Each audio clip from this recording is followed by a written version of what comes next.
Aujourd'hui, la Chambre d'agriculture et de la pêche et Valorga organise une journée technique sur la station zootechnique de Port-Laguerre avec l'ensemble des partenaires dans le cadre du projet primaire.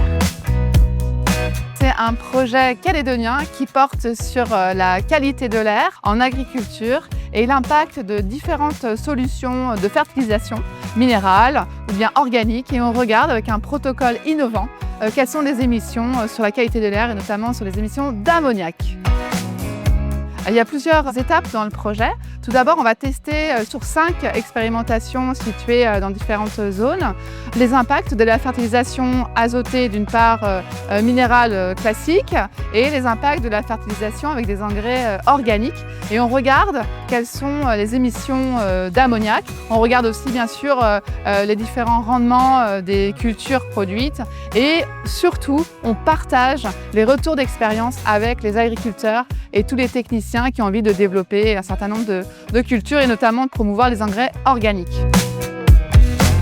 Alors c'est important d'utiliser des solutions locales pour fertiliser les sols agricoles et surtout des matières organiques, parce que d'une part on évite l'import d'engrais azotés minéraux qui viennent de l'extérieur et qui émettent du CO2, et deuxièmement on valorise des ressources locales qui sont aussi créatrices d'emplois pour le territoire.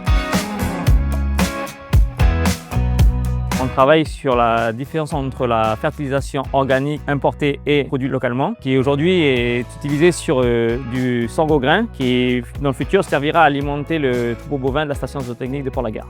Grâce aux premiers résultats que nous ont fournis la Technopole, on peut observer qu'il y a une meilleure biomasse sur la partie organique faite localement. Par contre, on a un meilleur rendement graines sur la partie minérale importée. Le sorgho grain, en fait, je pense qu'il peut intéresser beaucoup de professionnels de l'agriculture, car c'est une plante qui demande très peu d'eau, qui en termes de valeur nutritive, c'est l'équivalent du maïs, voire un petit peu plus en protéines, et surtout, elle peut se produire quasiment toute l'année en Nouvelle-Calédonie.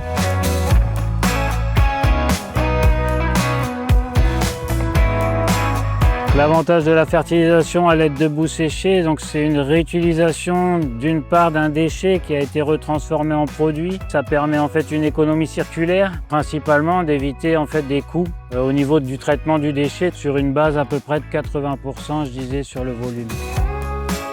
Les boues de steppe peuvent être réutilisées en agriculture pour différentes filières.